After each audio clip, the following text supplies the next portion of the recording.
really as we go through the day. Today, we're going to see widely scattered showers, some tropical influences, if you will. I'm here to break that all down. Out in the open Atlantic, there's a tropical wave. It hasn't even come off the coast of Africa yet. We still have about a day or two for that to do so. Once it gets into the central Atlantic, low potential, but a 30% chance of this becoming our next named storm, which just for reference, next name on the list is Jerry. A little bit closer to home, you can see near the Bahamas, South Florida, that big yellow X, only a 10% chance of this developing. So it's an unlikely situation, but what we could see is an area of low pressure develop along kind of a stalled frontal boundary or a decaying frontal boundary that'll really just help boost our rain chance, which we've got a pretty good chance for rain because of this as we go through the weekend. Onshore winds continue to drive in some of those scattered showers along the entire Florida peninsula. You can see that happening in Flagler, Volusia, Brevard, and even into Seminole County for us now, up along the 417 and I-4, getting into Oviedo, Deltona, some good pockets of wet weather.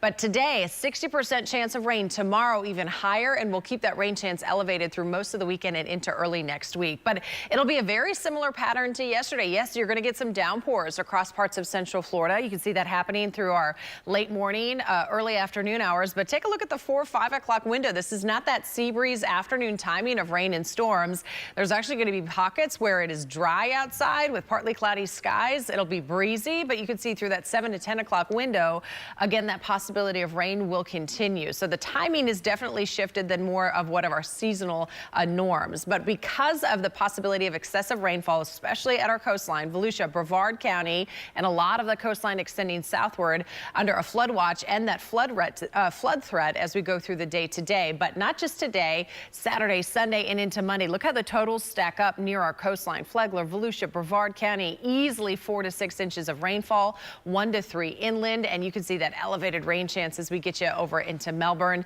with temperatures that'll stay in the 80s today. So our 7-day forecast with the weekend always in view. Mid 80s for afternoon peak temperatures here in the metro. We'll have low 80s at our coastline. Rain chance is going to be the big talker with those flooding concerns and that wet weather on the way for central Florida today through the weekend. 5:51 is our